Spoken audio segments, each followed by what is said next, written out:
Hallo, de kinderpostzegelactie is weer begonnen. De kinderen van de Sint-Bavo, Berenburg en Drieklank zijn weer hard bezig om kinderpostzegels te verkopen voor het goede doel.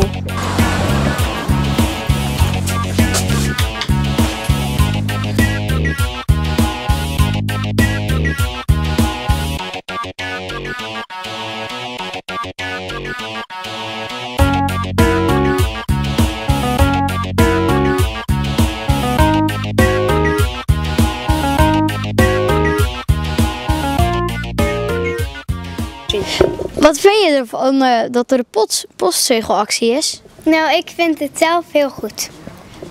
En waarom? Nou, omdat dat voor het goede doel is. En jij?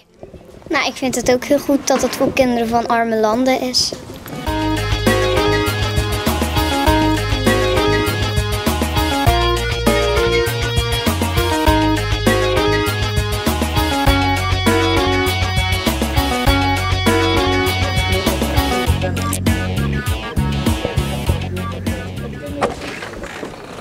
Hallo, goedemiddag. Wilt u kinderpostzegels kopen? Oh, graag. Welke heb je allemaal?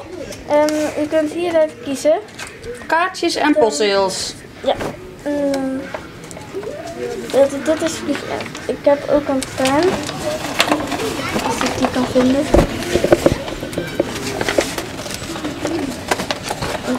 Ja, hier. Dankjewel. Mag ik ze nog even zien?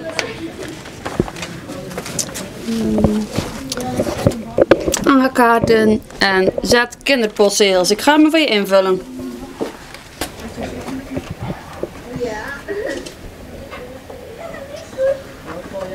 Kijk, alsjeblieft meid. Dan krijgt u deze van. En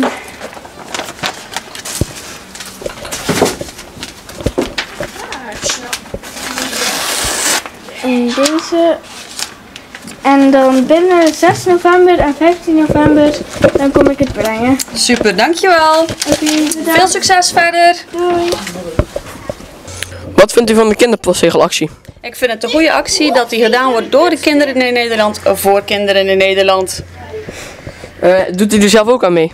Door dingen te kopen? Klopt, ik heb net de postzegels en kaartjes gekocht. En zoals je kan zien zit ook nog de sticker van vorig jaar erop.